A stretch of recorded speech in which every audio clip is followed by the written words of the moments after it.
Hi, I'm Holly, and this is my first ever tax topics video. I'm hoping to do one a week, and I'm just going to do a general overview of something that I've been asked that week or a question that someone has submitted. So last week, the question submitted was, when should my LLC consider being an SCorp? So let's talk about what each are. An LLC is a business that most likely you do by yourself. And right now the activity gets filed on your 1040. Self-employment tax is paid on your net profit.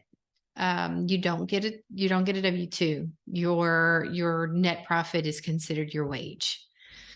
In contrast, an S Corp is a separate return from yourself. It is a business outside of yourself that you own and you work for. At year end, you would get not only a W-2, but also a K-1.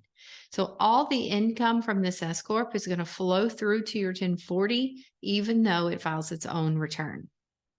So one of the main reasons that people select once they've had a Schedule C is because they're making some amount of money greater than the market value of that service. So I came up with a dog walker.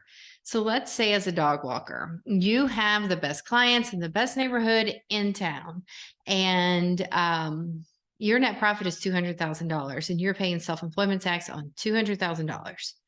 The average dog walker, I think, does not make $200,000. $200,000. So we would select you, pay you the market value of what a dog walker makes in your area. So let's just pretend like it's $20,000. So you have now saved self-employment tax on $180,000. So $20,000 would be on a W-2. The company would pay its portion of self-employment tax, and the 180 would flow through to you on your 1040, but would not be subject to self-employment tax. Now let's look at the flip side. Let's say your net profit is $30,000 and we've decided that $20,000 is good for a dog walker. Well, in this situation, because it's so close, there's a deduction called QBI. And the real game of trying to determine if you should select whenever you're that close is balancing out the benefit of removing some of that self-employment tax with maximizing the QBI.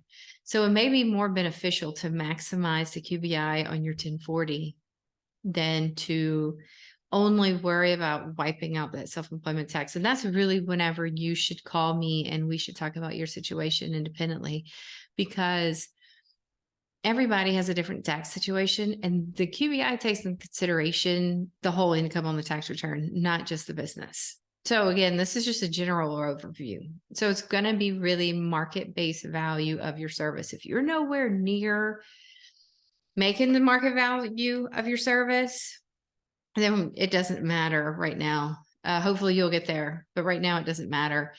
If you are far over the market value of your service, then you most likely should select. It's that window of up to and just over that takes some tax planning.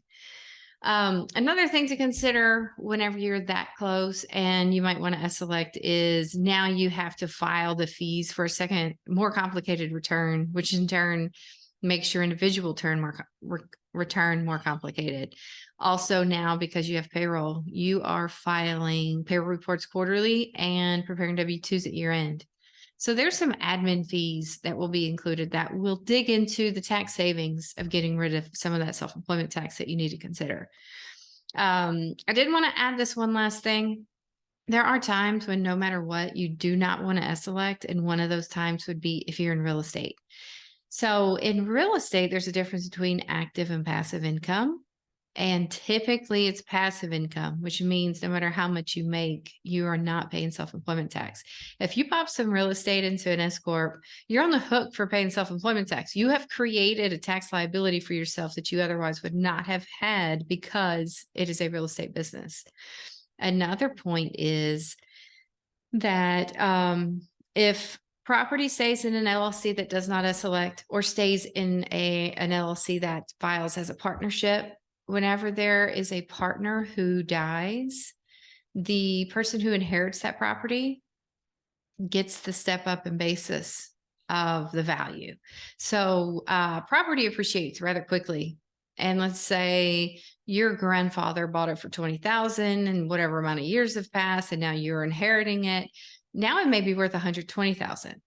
So in an LLC partnership, you would get that $120,000 basis as your basis.